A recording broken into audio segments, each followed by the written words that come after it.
एक धनी युवक था जिसे एक गरीब किसान की बेटी से प्यार हो गया था। वह लड़की न केवल सुंदर बल्कि बहुत ज्यादा समझदार भी थी। एक दिन जब युवक ने अपने दिल की बात उस लड़की से कही तो उससे शादी करने का प्रस्ताव दिया, तो लड़की ने ध्यानपूर्वक सोचकर इनकार कर दिया।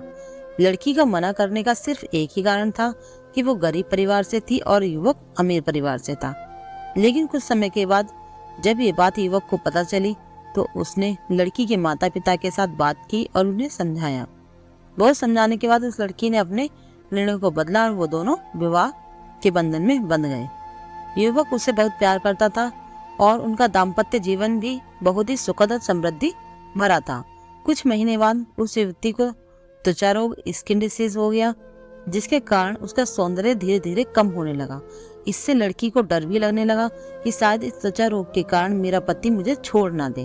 वह स्वयं को ठीक करने के लिए हर संभव प्रयास कर रही थी ताकि उसका पति उससे प्यार करता रहे और उसका साथ निभाए।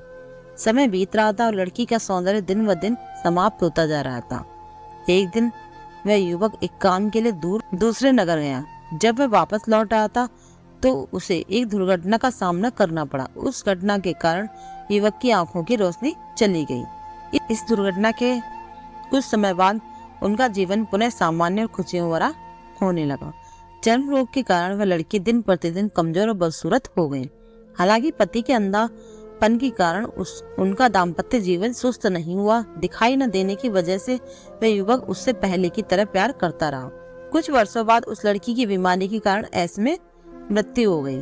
पत्नी के निधन के बाद वह युवक अंतरंग से दुखी हो गया और शहर को छोड़ने का निर्णय लिया। उस समय उसके पड़ोसी ने उसे संबोधित करते हुए कहा, अब आप तो अपनी पत्नी के बिना अकेले पड़ जाएंगे।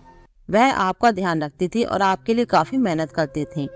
अब आप जीवन के संस्कार को कैसे सामना करेंगे, इसका आपको कुछ भी ख्याल है?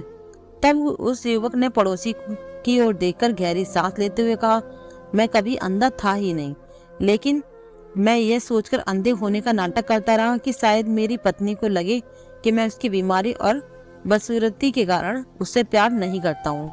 इसलिए मैं इतने सालों तक बिना कुछ कहे अपनी पत्नी की खुशी के लिए अंधा बना रहा।